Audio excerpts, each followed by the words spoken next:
Diddly-diddly-diddly-diddly-doo. Would you like to be a millionaire? Yes. I Wait, would am I actually. supposed to do mine out of character? Yeah. Wait, did you say Bill? He didn't even say anything. he did it in the yeah, accent I was like and super everything. obnoxious too. I thought about saying something. But I was like, oh, surely David would say something. That's Yeah, hilarious. but No. I just went with it. I was like, let's just get to it. Plus, you were so excited about your accent. Yeah. Hello, friends. This is Christian Razor, and you're listening to the Misconceptions podcast.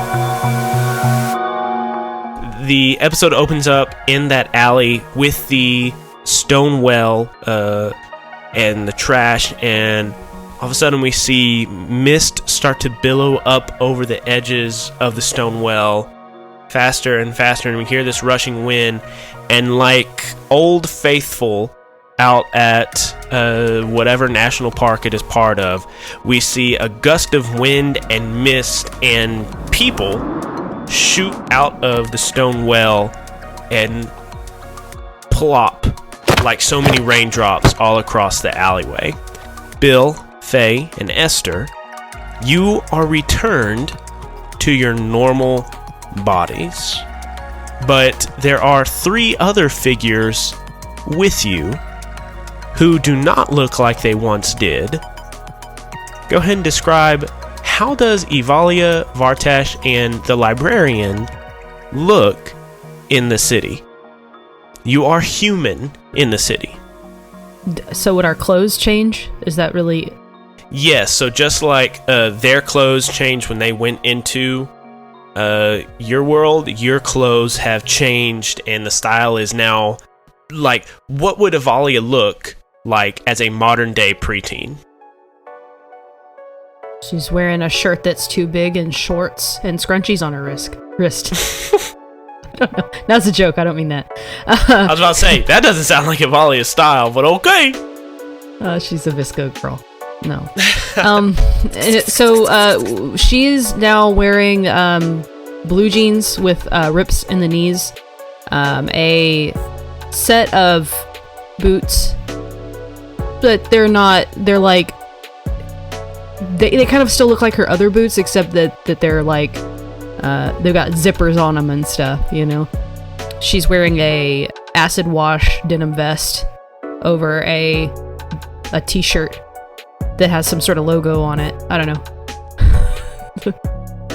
It's got a loot on it. Her shirt has a loot on it. There you go. Nice. And speaking of loot, does Evalia have her loot, or has it updated itself to like a period piece of equipment?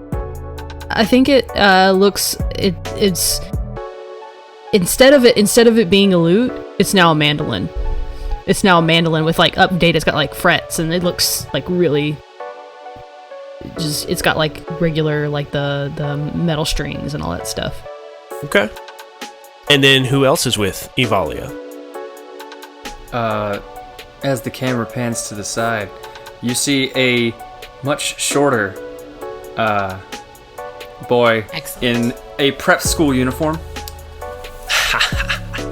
So think 5 from Umbrella Academy. I was just about to say that. And like white shirt and a tie with a sport coat.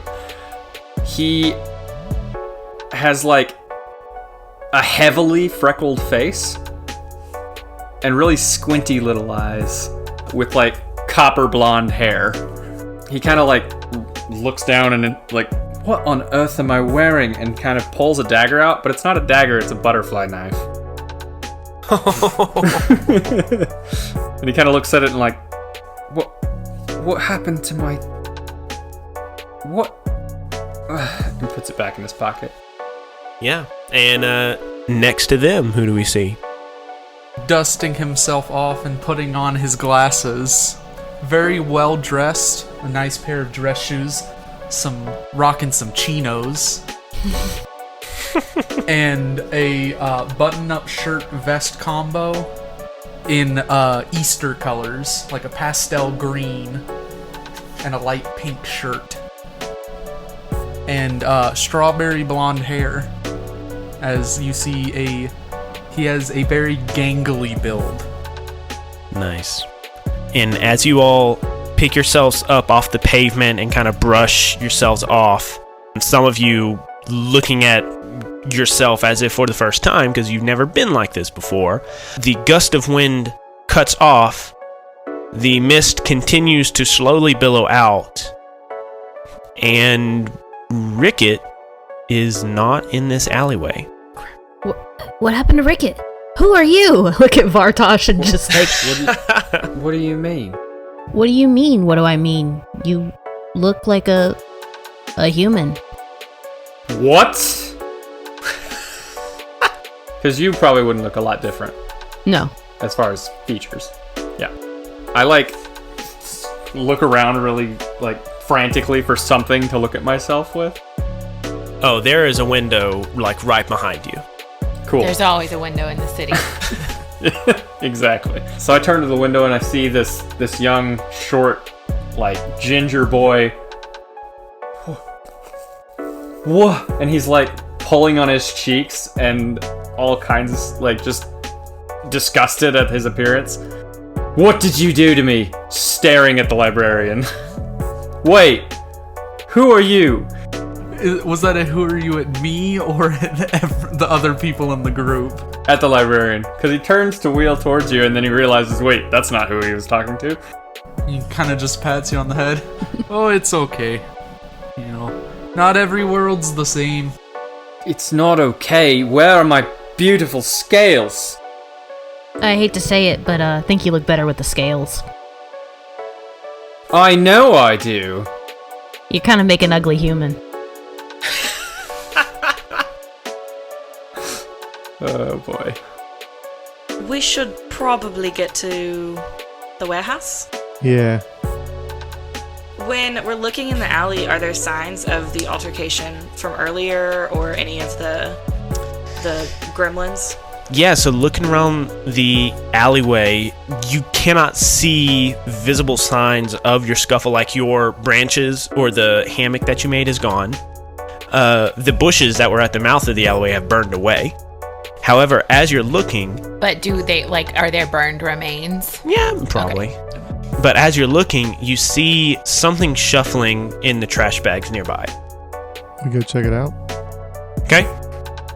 Bill, you step over, and as you kind of push some of the trash bags to the side, you see a man in a green hoodie with black pants and kind of sneakers, and Woodard looks up at you. He says, Bill, is that you? Yeah. Faye hears Woodard's voice and sprints over. Yeah. Faye, where did you go? How long has it been? And as he sits up, you see that his side is bloodied through his hoodie. What happened? And she places her hand over it. Yes, well, we were staking out... that stings. We were staking out, that councilman, and Mohammed was quite adamant that we get here to give you some support, and when we did, we, found some ne'er-do-wells, shall we say, and, well, I think we got into more than we bargained for, and they lashed some ropes around Mohammed and dragged him away, and they left me here. I think I blacked out, I guess. Mohammed is gone? Yes, those people, they took him. Do you know how long it's been? I don't. He searches his pockets for his phone and kind of pulls it out and looks at it. Couldn't have been more than 2 hours? Okay. The well took us somewhere different. We need to get to the cottage. I can heal you there. Change of plans? And she looks at the group. I guess we don't have a choice. How do we get to the cottage? We don't Well, have a Woodard would cloud know. anymore. What did you say, Kay? Thought Woodard would know. Oh, well, he's... Woodard, how did you get here? The rooftops, obviously. It's always the rooftops. With Faye and Woodard, yes. Yeah, it really is. Where is Mohammed's car? They tied it up too. They tied it up and threw it in a bag.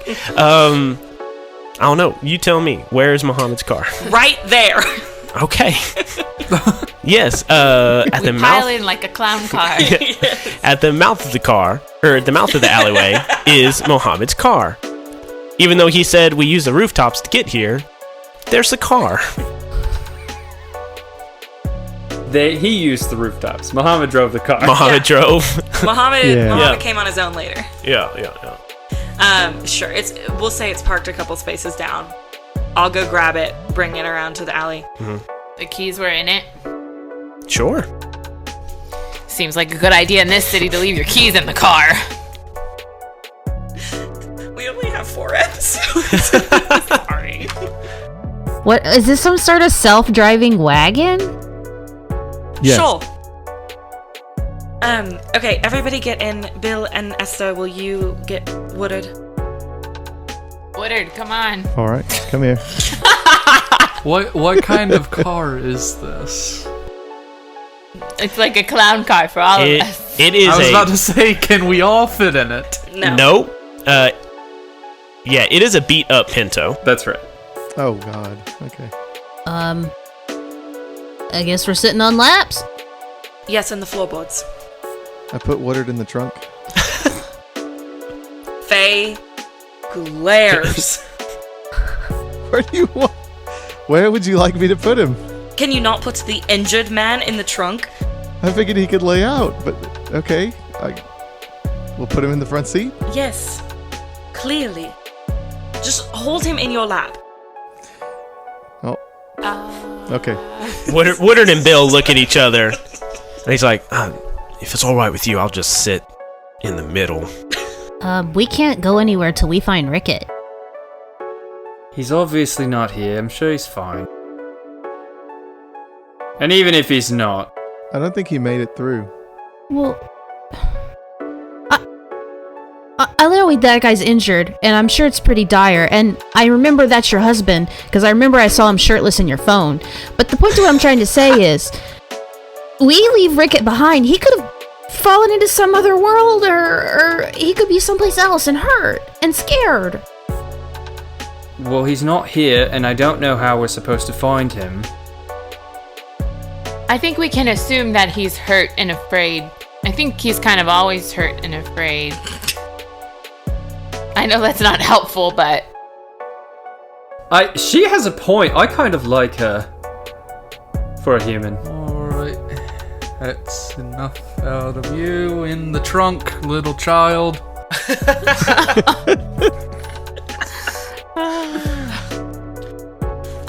At this moment, somebody sees this group of people shoving this prep school kid in the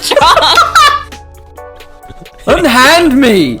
Don't worry, we're it's a live action role play. Don't worry about it. I'm just kidding. She doesn't even know what that is. Oh yeah, we forgot to fill you all in that we need to get going before our version of the guards Yeah, show we're up wanted. because we are we're very wanted. So we gotta go. You're wanted too? Yep. Why am I not But surprised? we'll find Rickett, I promise. We know he's not in this world, and we can't do anything about it right now. Esther mumbles under her breath, she's always making promises we can't keep. Flashback to the episode titled The Promises We Make. Ooh.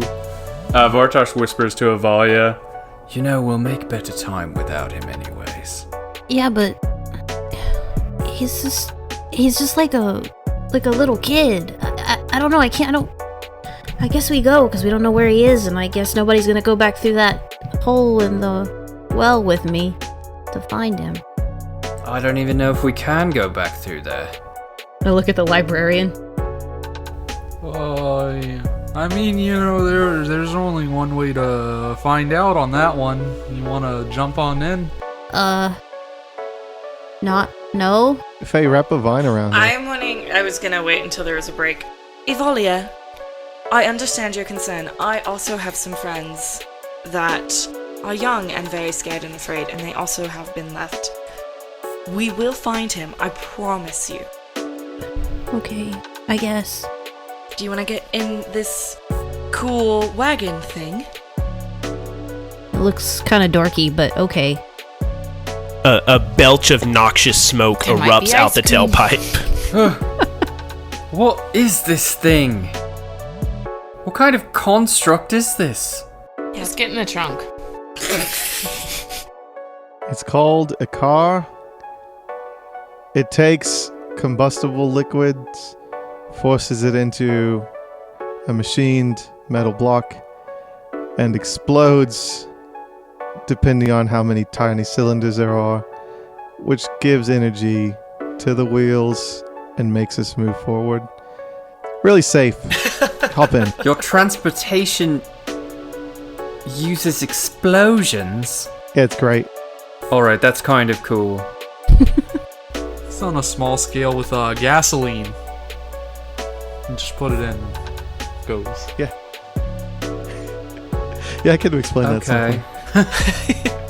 You put the go-go juice. Okay, well, then let's go wherever we're going. We transition to the cottage. Faye, describe this cottage for us. Oh gosh, she's so excited. It's made of ice cream. This is my favorite place in the entire city. So we pull up and you have this you see this old kind of stone cottage set underneath all of these trees. And when you first pull up, from the looks of it, it looks like it is completely abandoned. And that no one could live in there. The plants are overgrown and you can hardly see it. You wouldn't be able to see it from the sky. And we pull up and park Muhammad's car where we park it. And then as we all get out and Faye helps Woodard, Faye kind of takes a moment, stands back, looks at the cottage, and you all see all of the plants covering the cottage start lifting and taking themselves kind of off of the stone and filling the forest back up around it. And then you see a clear pathway to a front door that is, now you can tell, very obviously a lived-in cottage and not abandoned. Awesome. And y'all walk inside. Into the living room, where there is a fireplace. And Faye is going to go work on healing Woodard. But as she walks in, she turns to Esther. Esther, you had a good idea back there. I know you mumbled it under your breath about the ice cream, but I do have ice cream in my freezer if you will get it for the children. And she smiles.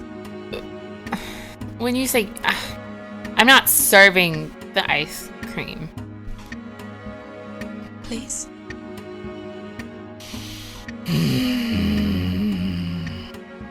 I won't tell you about me and Woodard's latest fight. Oh my gosh. Esther goes to the kitchen and pulls out bowls and ice cream. Faye goes to take care of Woodard. Okay. So I think we kind of transition from that to y'all sitting around the living room. Describe for me what each of you are doing as you sit around this living room. I think Evalia's found a seat on a couch and is just kind of staring off into space. Okay. has she eaten her ice cream yet? Does she have her ice cream still? Oh, yeah, ice cream. She has the bowl is sitting in her lap and the spoon is in her hand. And she's taken a few bites, but it's very slow and starting to melt at this point. It's good and she likes it, but she's just so far off in thought, like concerned about her other friends and concerned about kind of killing a guy and concerned about many other things and where she is and what's going on. Mm-hmm. Bill sits down and turns on the TV and finds the baseball game. And it's the City Mists playing against the Port Pirates. And then I say, this is baseball. This is the good stuff. Well, I thought the ball would be bigger. You would think that. Bartosz took one bite of the ice cream and then pushed it aside because it's far too sweet. Ice cream in this world would have way more sugar in it than ice cream in a fantasy world like that, probably. So he's pushed it aside. Now he's just kind of playing with the butterfly knife, trying to figure out how it works. Just swinging it around. Esther's she's grabbed like the first aid kit or whatever, and she's like, just a second, what injuries does she have right now? She has a shot, right? When you came back through the portal, you did not have your injuries anymore. Oh, okay. Well, she's probably still scuffed up, so she's just doing like the usual like patch ups of all the things. Yeah. Nothing like too intense, not trying anything mechanically, just Yeah. doing what I do in my free time, which is bandage myself up. It's fine. Is there a bookshelf? Absolutely. There's always a bookshelf in the city. Excellent. I grabbed a random book. I'm sitting next to the fireplace. And where are Faye and Woodard in this scene? I mean, you're all together. So where are y'all at? Okay, sorry. I just... Bow, tickle, wow, wow. I do not want you to describe any sexual encounters. No, I will Where are you definitely at? not. I just really had to hold back the joke. Uh-oh, helping her lay down.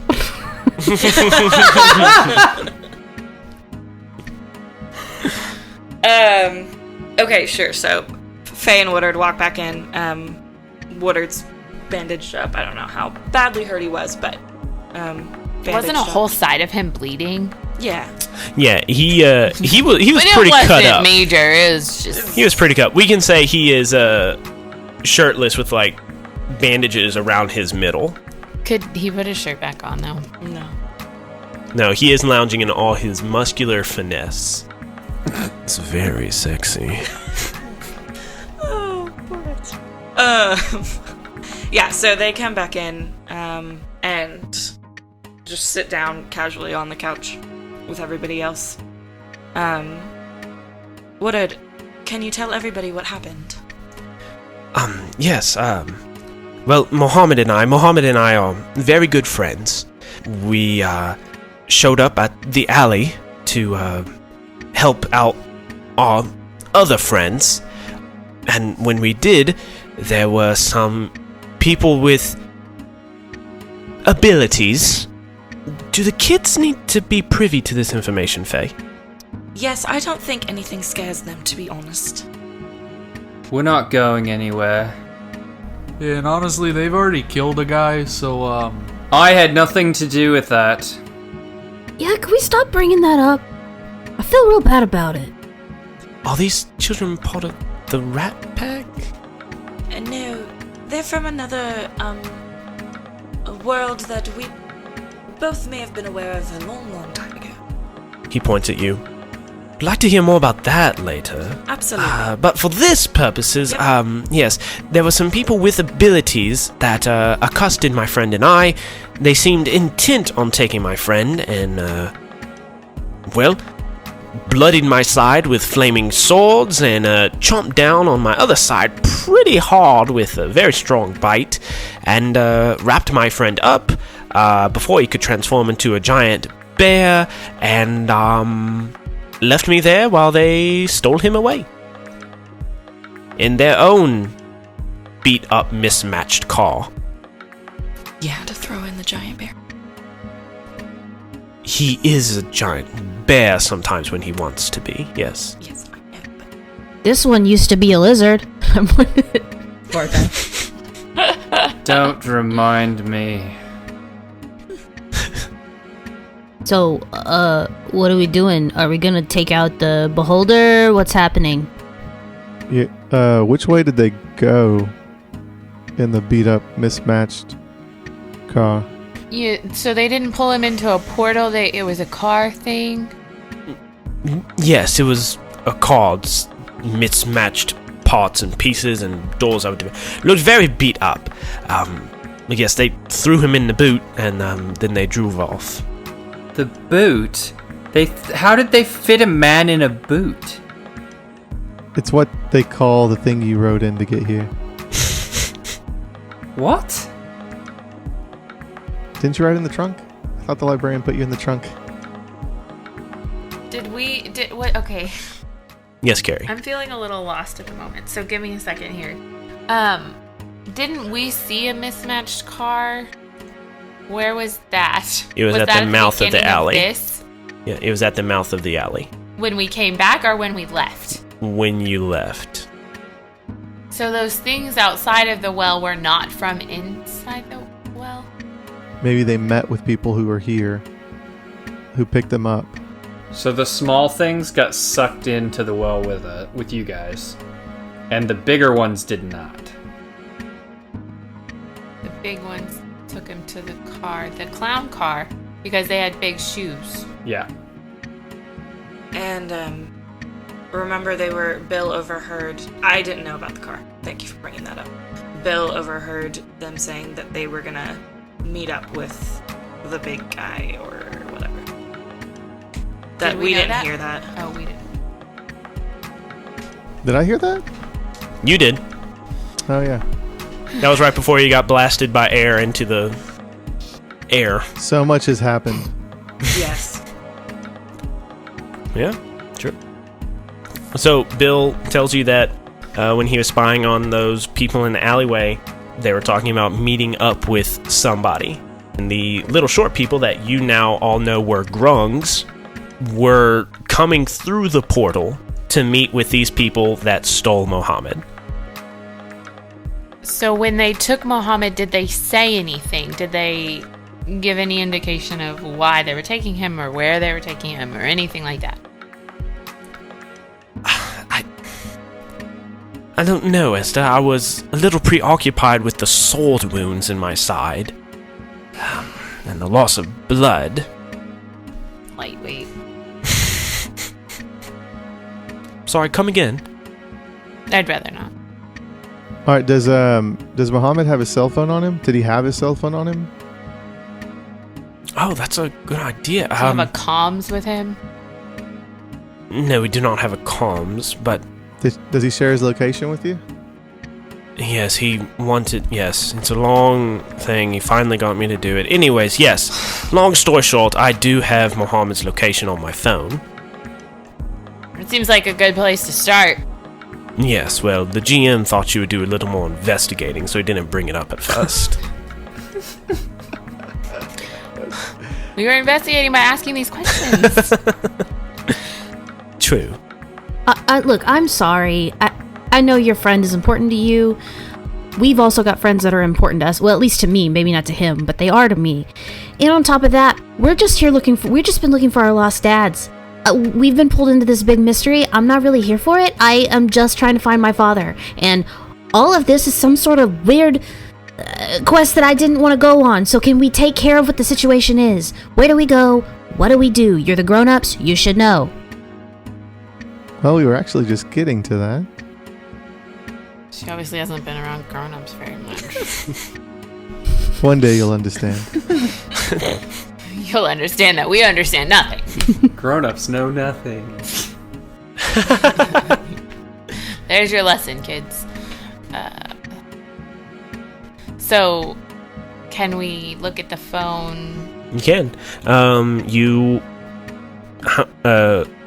Woodard pulls out his phone, goes to the Find My Pals app, and, locates Muhammad. It looks like he is a little outside of the city limits, a little north of town. Just his little Bitmoji from Snapchat. Yeah. Yes. Well, should we head that way? Evolia, I think this might... I think this is the big eye guy with the tentacles. It definitely has something to do with that. Okay, you say so. Which would help us get you back to your world and Ricket. Yes, let's just go. I would love to get back home.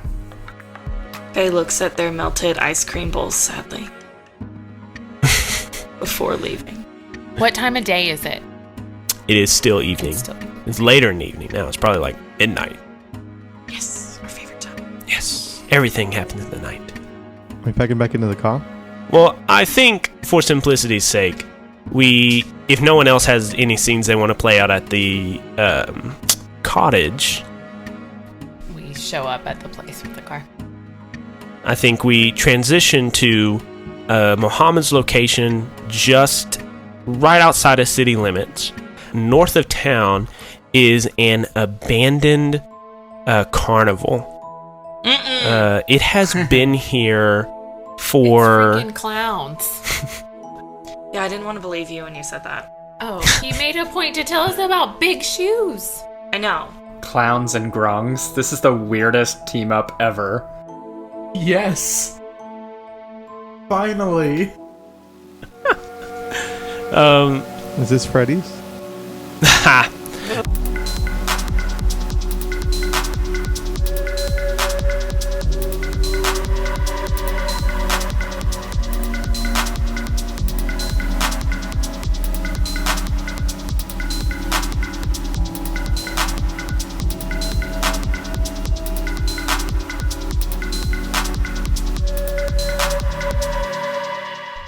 Hello, friends, and welcome to episode 3 of the Misconceptions Cross Sins of the Father crossover series.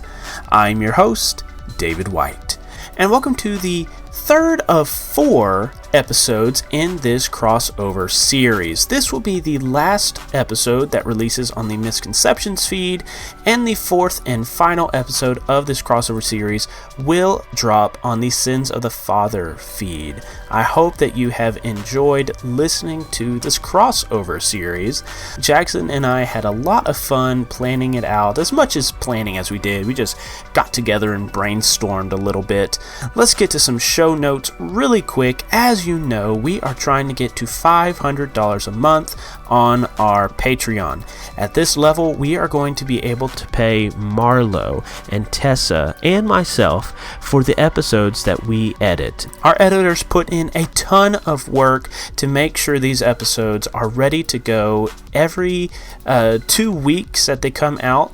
And I'll tell you right now, Marlo has been doing a whole lot of work throughout the month of March, getting each episode ready to go every week.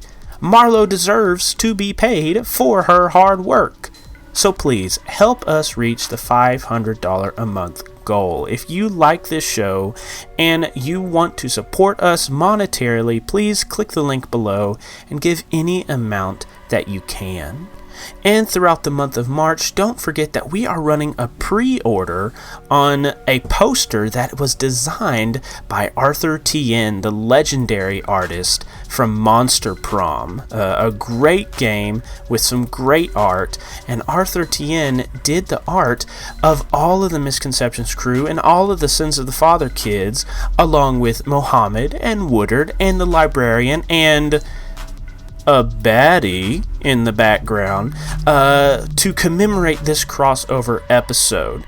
We have a Google form down in this in the show notes for this episode. If you click that link, fill out that form. The poster will cost $20 and will be 18 by 24 in the dimensions. It'll be printed on nice satiny paper, and it will have this awesome artwork commemorating both of these wonderful shows coming together and creating this wonderful crossover series. We are running this pre-order, like I said, so if you're interested in getting that poster, go ahead and fill it out. The pre-order will run through the month of March in 2021, so if you're trying to get it after that, I'm sorry. this pre-order is done. But hopefully, with the proceeds of this pre-order, we will be able to get a digital store and a website up and running for the podcast network. So if you missed this pre-order, hopefully we will have gotten enough money from this pre-order to create a website where you could go and buy this poster for yourself, along with some other cool merch that will be determined later. But anyways, that's all the show notes I have. Let's get back to this episode.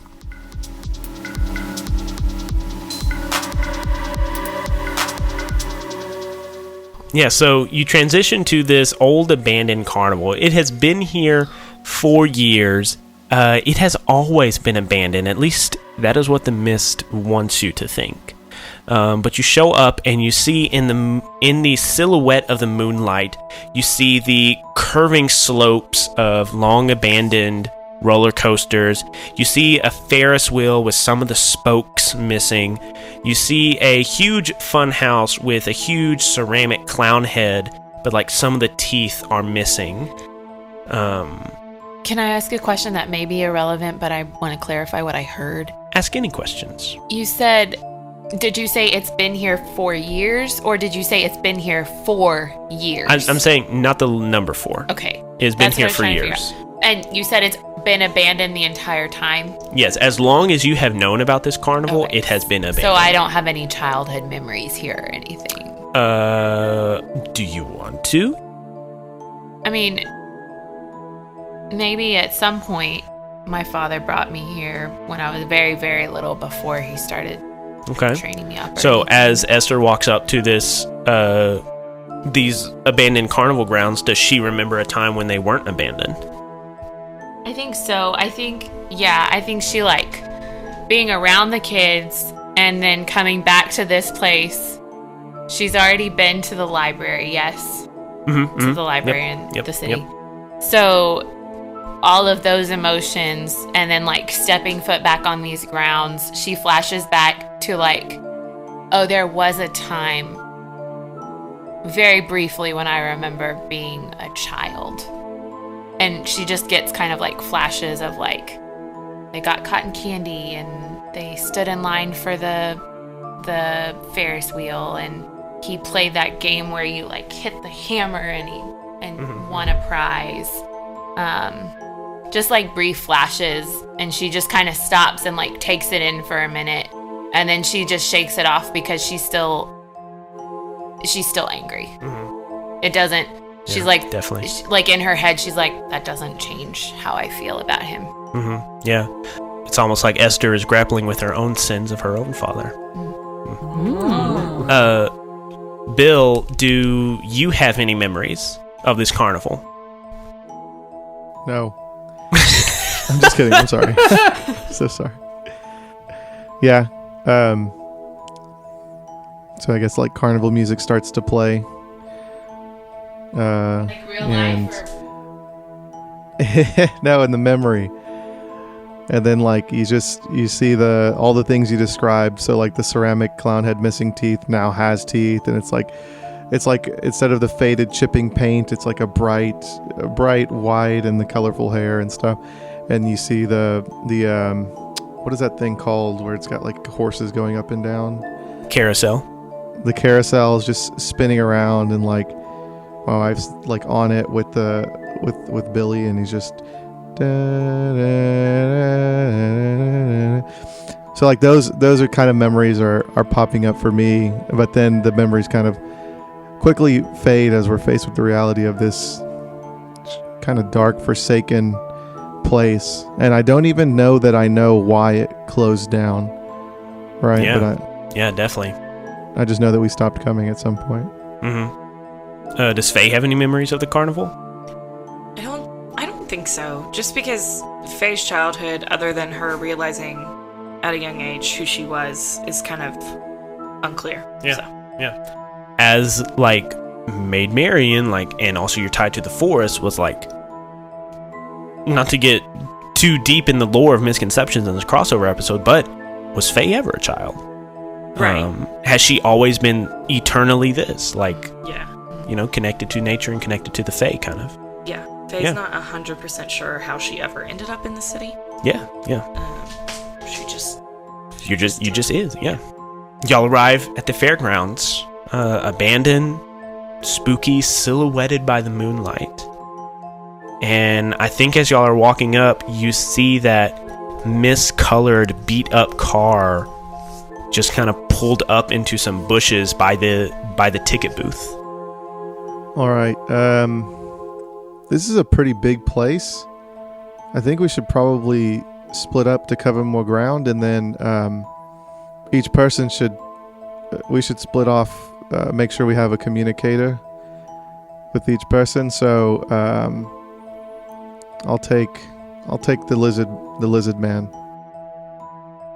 Fine.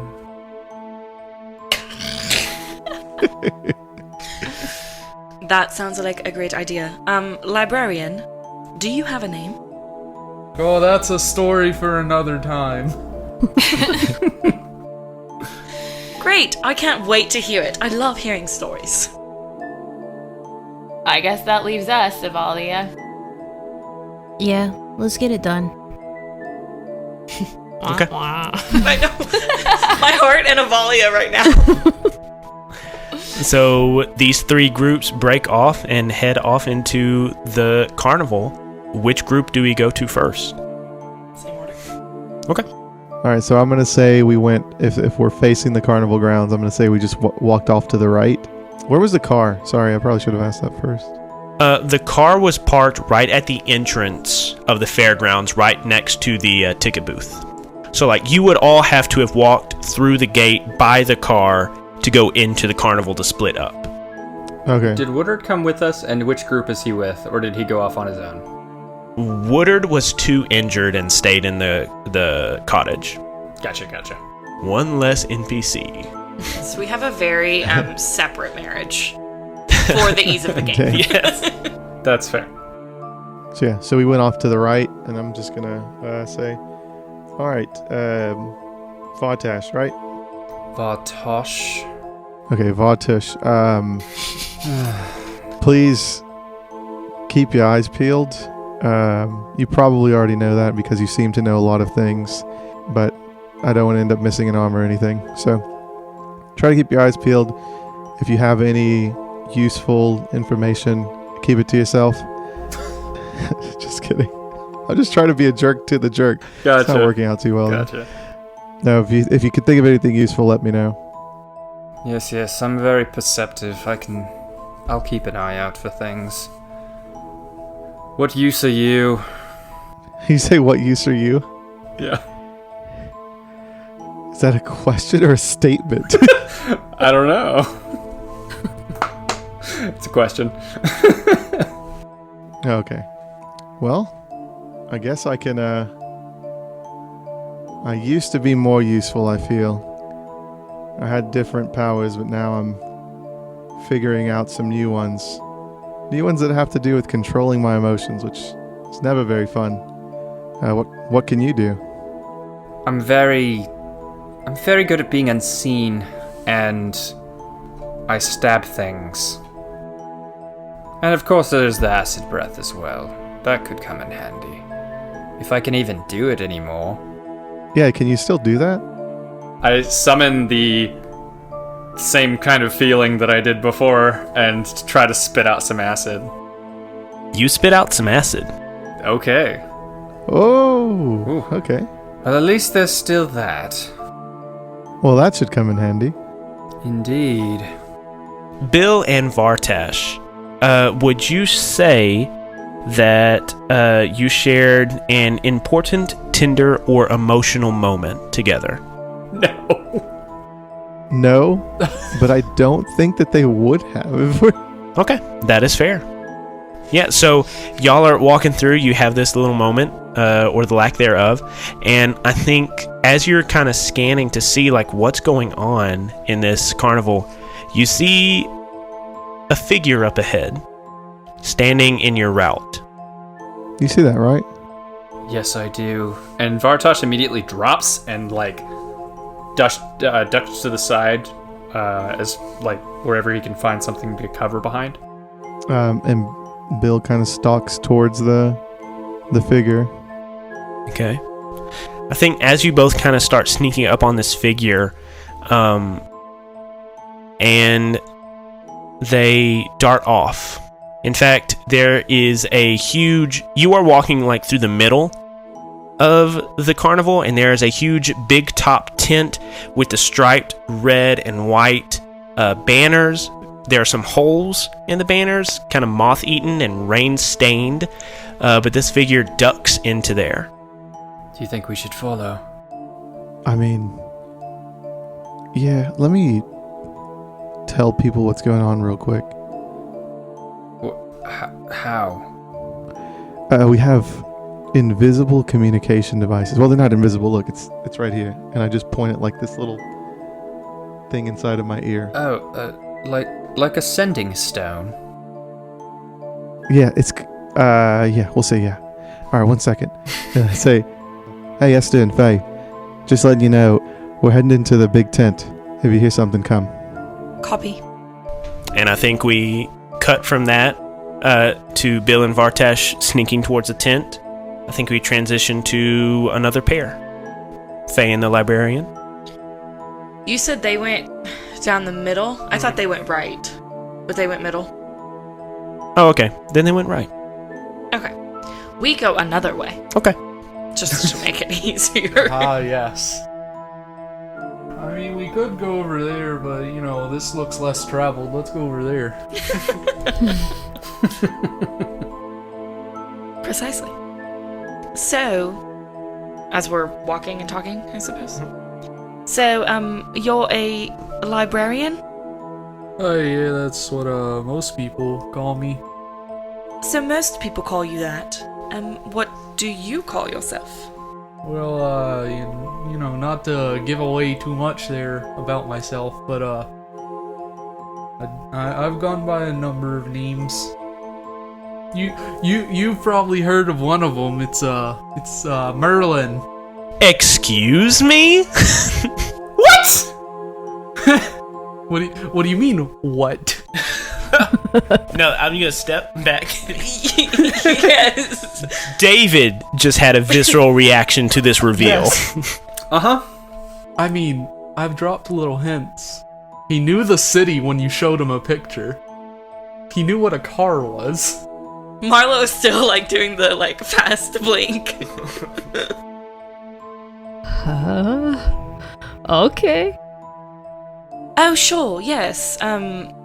I mean, not personally, but I have heard of Merlin, and, I believe the Merlin show wasn't too bad that I saw on TV. I mean, you know, it was okay. It didn't get a lot of it right, but that's fine. You know, artistic interpretations. Well, if only they had had you here to give them some direction. You know, I had to get back to, the other world. It's fine. So, you frequent between worlds? Well, I do, like to chronicle most of what happens, so... You know, it's just one of the things I do. So you know that I can't leave the city? I mean, I'm sure there's a way around that. It just hasn't been discovered yet. There's still hope out there for you. I appreciate you attempting to be encouraging. I feel that you know the way out, but I also feel that you will not tell me. I mean, you know what they say, the journey's just as important as the end. Yes, and we both know that's insane. So, you know, come here often? It's a little spooky. It's just out here on its own. No, I definitely don't come here often. I'm not a fan of scary things. And I don't particularly like being here. At all. But that's what we do in the city. We go places we don't want to go to find people we don't want to find. And then we get hurt. And then we do it again. Easy enough. Merlin and Faye, do you think you shared an important, strong, or tender moment? Yes, because I brought you all information you did not know. I did not. Jackson did. That was very rude of me. But it was us two, Kat. Yes. Okay. So you say you did? Okay, so, Faye, could you please write down that you have one link on Merlin? Oh, heart. A heart thing. Heart. Kingdom heart. Similar. Yellow thing.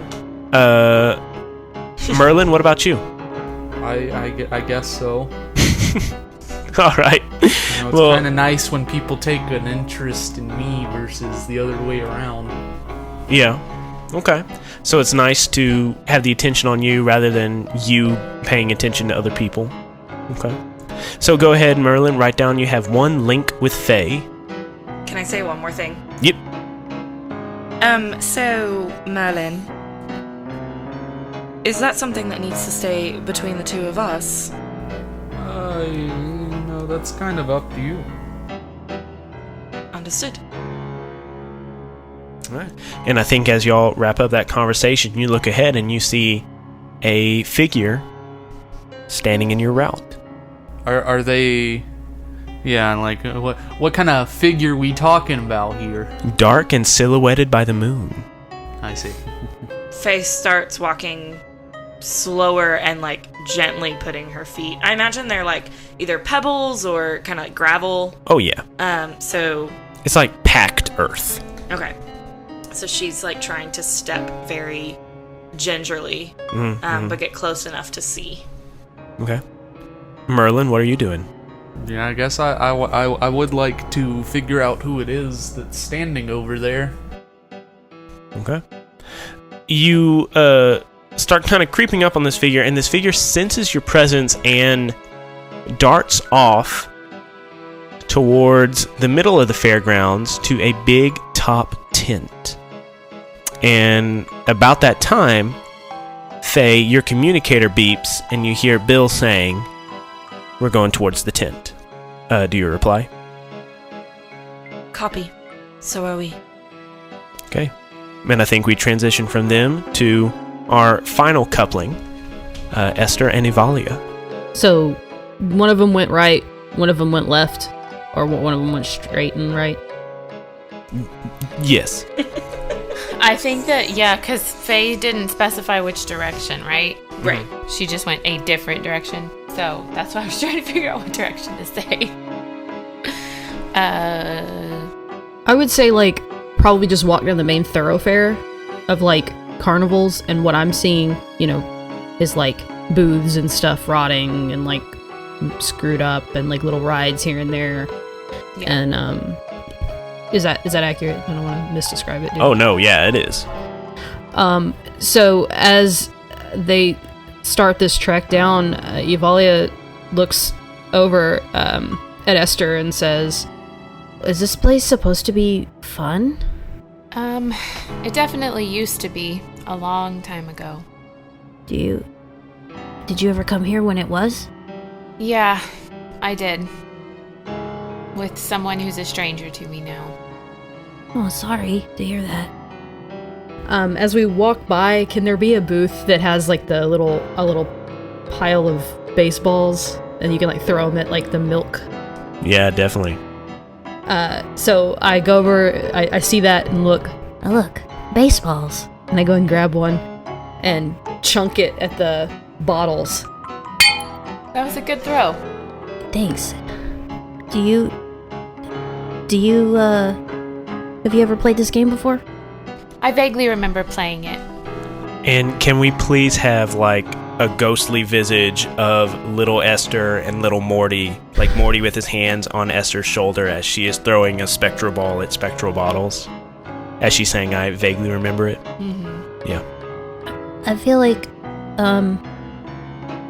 this world, this place is so different.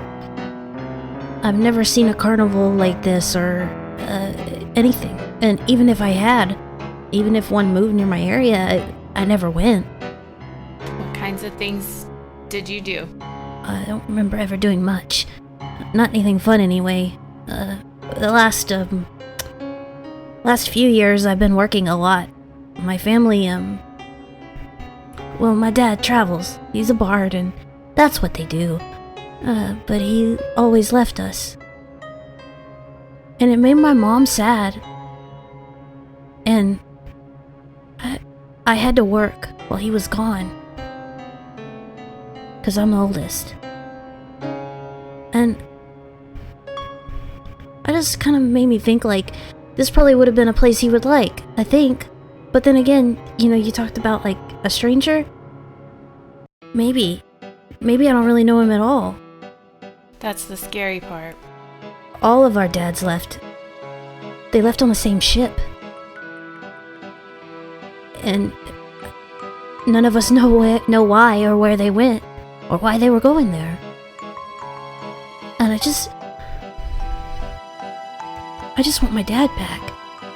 Dads are complicated, and you just have to be careful that you don't make them out to be something greater than they actually are. Yeah.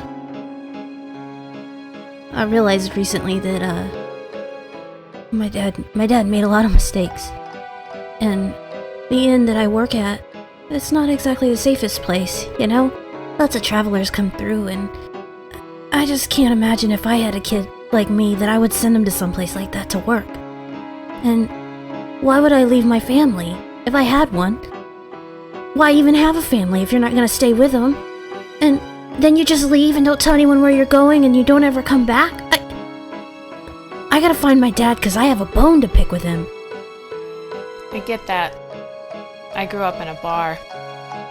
Oh wow. We're a lot alike, aren't we? We really are.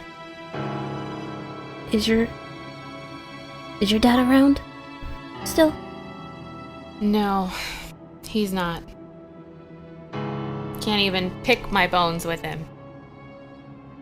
Well, maybe someday you'll see him again. And maybe you can.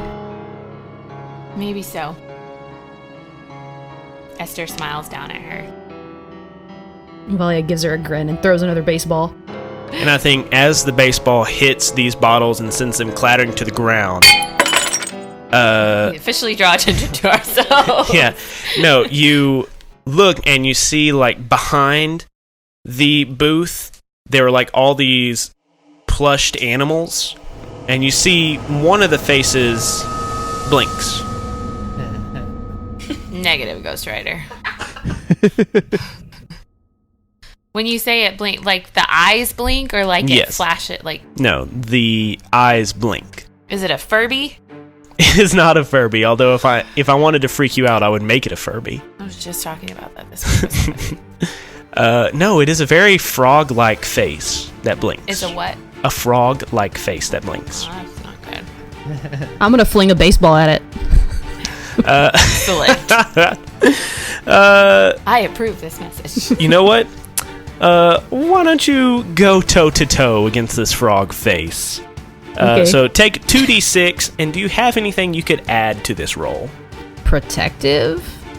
Look out for my friends? Sure. Is Esther my friend? Is Esther your friend? I think yes. Yeah, I think now. Definitely now. Okay. Yeah. So protective and look out for my friends. 7. A 7. Okay. So on a 7, you get to choose one of these things. You achieve your goal. You give them a status, and status is like how you track damage in the system. Or you block, dodge, or counter their best attempts to get you back. So which one of those options do you choose? Do you achieve your goal by taking something they have? Or do you give them a status? Or do you block, dodge, or counter their best attempts?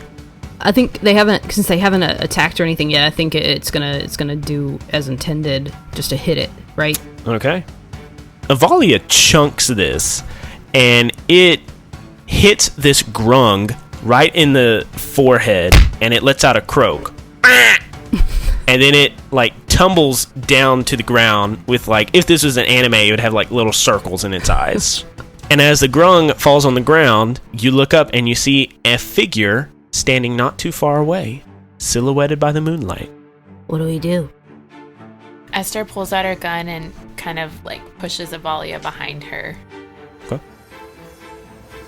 Does the figure move towards us, or is it facing? Can we tell if it's facing us? It's You just can't a really tell silhouette. if it's facing you. But does it react when I pull my gun out and point it? Yes, the figure darts off quickly out of you. I want to pop off a shot. Okay. I'll Go ahead regret and, this, but Why don't you roll a go toe-to-toe? I'm gonna use my cold coat, whatever. My Rusted, gun. trusted Colt Cobra. Blah, blah, blah, blah. I'm going to use my gun. Yee. Can I use my react before it happens to shoot before it runs off? You sure may. 10. 10. So you hit him. As you hit him, you hear another gunshot. As this figure levels a rifle at you and fires, and you take a gunshot wound 3 status. Yeah, I already have that one. Again.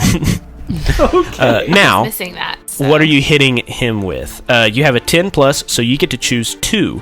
You can achieve your goal to take what they hold, get them good, which is give them a status, or block, dodge, or counter their best attempts to hit you back. But I can't use the block for the shot that already hit No, me. that is a custom move he has. Okay. I guess I'm gonna get him good.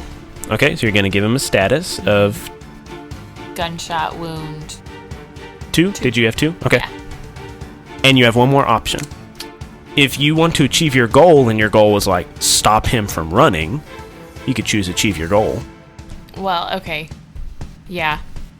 Okay. Or if you want to protect yourself, he doesn't get to shoot you back. I mean, he's already shot, Yes. so... But he can shoot again if you don't take that option. Okay, well then I guess I'll take that option so he doesn't shoot me again. Okay. So you pop off a shot as he runs, and you get hit in the shoulder with his shot as he runs. You hear him load the rifle again and take a shot at you. How do you dodge out of the way? I want to, I was going to say we were going to, jump over the booth, Okay.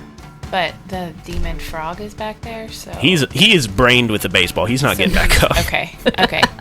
I'm going to dive behind the booth. The booth. Am I able to, grab Avalia with me? You sure are. Okay. Yeah, so you grab Avalia and pull her over to the other side as you roll across, right as his bullet lodges itself in the wood on the other side of the booth. Mm-hmm. And he runs off towards a big tent in the middle of the fair. And right about that time, your comm goes off, and you hear Bill say he's going towards the tent. You hear Faye respond, copy that, we're going in. Esther and Avalia, do you think you shared a strong, tender, or emotional moment? Yes. Yes. Please take a link on each other. Hey girl, let me link up. Link up with you. What do y'all do? We're gonna follow that guy, right? Yeah. We don't really have a choice. Sounds like everybody else is headed to the tent. Okay. So you all meet up at the tent, the big top tent, all entering through your different entrances. But you walk past the bleachers into this large circus ring, long abandoned, with starlight and moonlight poking through the numerous holes in the canvas, illuminating this dark, abandoned area. And around the ring, you see 3 figures. In sync, they take off their hoodies, and Bill and Vartosh, the person you see in front of you, is this lithe, beautiful woman in this gymnast outfit, with long, curling red hair trailing down her back. But on her jaw, or where her jaw should be, is this huge, massive metal claptrap that goes up over her nose, obscuring most of her face. Faye and Merlin, that's weird to say, the person in front of you has this flamboyant flame-themed outfit. And as you walk in, they take 2 scimitars from their hips and strike them together. And as they strike them together, they ignite. And he's just holding these fiery scimitars out towards you. And in front of Esther and Avalia, you see a man dressed up in Western apparel, very similar to how the people at the Golden Flamingo Casino used to dress. And you see he has a rifle crooked over his arm, and he's loading shells back into it, but you do see blood trickling down one arm. But probably even more noticeable than all of that is at the middle of the ring is a fortune teller's table with a crystal ball, some tarot cards laid out. Sitting at the table is a 30-ish year old woman with a veil kind of up over her head and down over her eyes, and she is laying out cards slowly. Without looking up to any of you, she speaks. Welcome to this land of forgotten relics and discarded people. You must realize that even though you are here, you stand no chance of preventing what has already started. And as she lays down a final tarot card, you suddenly see illuminated above you a floating sphere of opaque energy. And in that sphere is Mohammed, unconscious and tied up, kind of slumped against the curvature of the sphere. And as the fortune teller picks all the cards back up and starts to shuffle them, she says, "For you see, the veil between worlds is thinnest, and my patron has promised me that I will never be forgotten again, if I can but release him." And as she finishes shuffling her cards, the whole auditorium shakes. The air around you, like somebody tearing a sheet of paper in half, fractures. And some of you land on one side of the fracture, some of you land on the other side of the fracture. And as you look across the space between worlds, you see the other members of your party, one in one world, one in the other. And you see Mohammed suspended in one of these orbs back in the carnival tent. And Jackson, what do they see on the other side of this tear? Where is your big bad? Where is my big bad? Let's tie everything together. Do it! So it's half carnival, and then the other half seems to be some kind of decrepit, torn down ruins of what seemed to be a castle.